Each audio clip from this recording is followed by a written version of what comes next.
Assalamualaikum warahmatullahi wabarakatuh. Saya atas nama Pipin Anggraini, kelas 5 PIC Institut Agama Islam Al-Qadiri Jember. Baiklah, di sini saya akan menjelaskan tentang administrasi dan supervisi pendidikan yang diampu oleh dosen Bapak Fikri Farihin, MPDI. Di sini saya akan menjelaskan tentang pengertian manajemen pendidikan. Adapun yang dimaksud dengan manajemen pendidikan adalah suatu penataan bidang garapan pendidikan yang dilakukan melalui aktivitas perencanaan, pengorganisasian, penyusunan, staf pembinaan, pengkoordinasian, pengkomunikasian, pemotivasian, penganggaran, pengendalian, dan pelaporan secara sistematis untuk mencapai tujuan secara berkualitas. Adapun tujuan dari manajemen pendidikan itu ada 4. Yang pertama produktivitas, kedua kualitas, ketiga efektivitas, keempat efisiensi. Baiklah, untuk yang pertama yaitu tujuan dari manajemen pendidikan, produktivitas. Adapun yang dimaksud dengan produktivitas adalah perbandingan terbaik antara hasil yang diperoleh dengan jumlah sumber yang dipergunakan. Produktivitas dapat dinyatakan secara kuantitas maupun kualitas.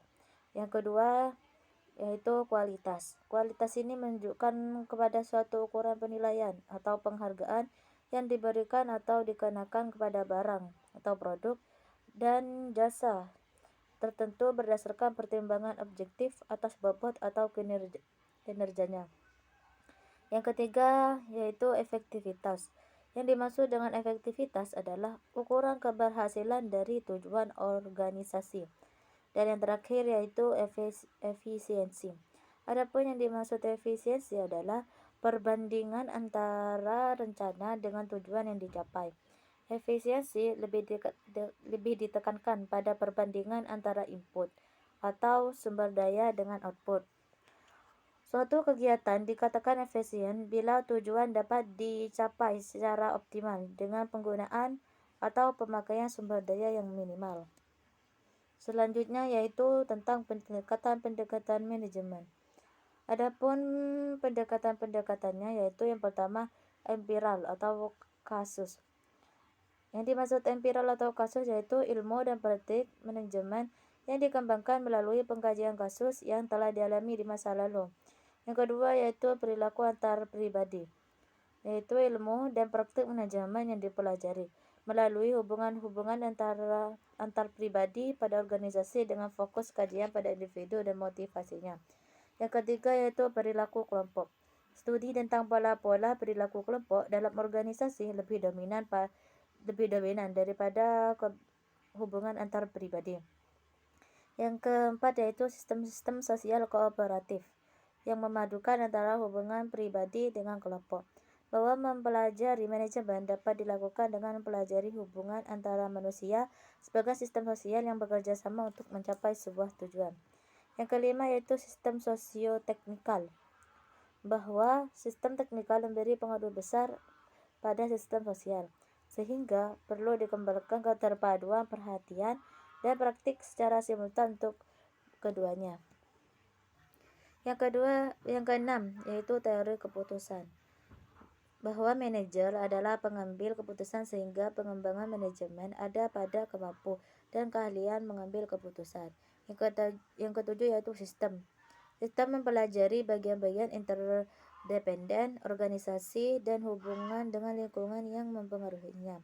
Yang kedelapan matematikal atau manajemen sainsi. Mempelajari manajemen secara matematikal melalui pengkajian model-model alat identifikasi problem dan penilaian alternatif solusi. Yang kesembilan yaitu kontingensi atau situasional, yang diukur dari kontribusinya memberikan saran praktik manajemen yang cocok untuk suatu situasi tertentu. 10. Peranan manajerial. Yang ke-10 peranan manajerial, yang dilakukan manajer untuk mengidentifikasi dan mengklasifikasi peranan-peranan yang bersifat umum bagi manajer. Selanjutnya yang ke-11 yaitu operasional. Operasional menggunakan konsep-konsep, prinsip-prinsip, teori serta teknik-teknik. Selanjutnya yaitu prinsip manajemen. Adapun prinsip manajemen itu ada 7. Yang pertama, memprioritaskan tujuan di atas kepentingan pribadi dan kepentingan. Yang kedua, mekanisme kerja. Yang ketiga, mengkoordinasikan wewenang dan tanggung jawab. Dan yang keempat, memberi tanggung jawab pada personil sekolah hendaknya sesuai. Yang kelima, sifat-sifat dan kemampuannya. Yang keenam, mengenal secara baik faktor-faktor psikologis manusia. Dan yang terakhir yaitu relativitas nilai-nilai. Selanjutnya yaitu fungsi manajemen. Adapun fungsi dari manajemen yaitu untuk melaksanakan kegiatan agar suatu tujuan tercapai dengan efektif dan efisien. Secara tegas tidak ada rumusan yang sama dan berlaku umum untuk fungsi manajemen. Namun demikian, fungsi manajemen dapat ditelaah dari aktivitas-aktivitas utama yang dilakukan para manajer, yaitu perencanaan, pelaksanaan, dan penilaian. Mengadaptasi fungsi manajemen sari para ahli.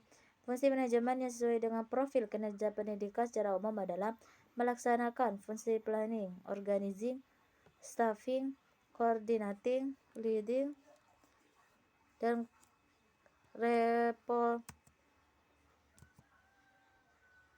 reporting dan controlling. Namun dalam operasionalisasinya dapat dibagi dua, yaitu fungsi manajemen pada tingkat level seperti departemen dan dinas dengan melakukan fungsi manajemen secara umum, dan pada level institusi pendidikan mikro, yaitu sekolah yang lebih menekankan pada fungsi planning, organizing. Selanjutnya yaitu proses manajemen.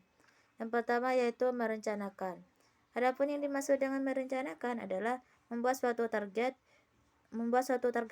yang akan dicapaikan atau diraih di masa depan. Yang kedua yaitu mengorganisasikan. Mengorganisasikan adalah proses mengatur, mengalokasikan, mendistribusikan pekerjaan, wewenang, dan sumber daya di antara anggota organisasi untuk mencapai tujuan organisasi. Selanjutnya yaitu ketiga, memimpin. Adapun yang dimaksud dengan memimpin institusi pendidikan lebih menekankan pada upaya mengarahkan dan memotivasi para personil agar dapat melaksanakan tugas pokok fungsinya dengan baik. Dan yang terakhir yaitu mengendalikan institusi mengendalikan. Adapun mengendalikan institusi pendidikan adalah membuat institusi berjalan sesuai dengan jalur yang telah ditetapkan dan sampai pada tujuan yang secara efektif dan efisien. Mungkin hanya itu yang dapat saya jelaskan atau yang dapat saya presentasikan. Jika ada kesalahan, saya minta maaf yang sebesar-besarnya. Akhirul kalam, Assalamualaikum warahmatullahi wabarakatuh.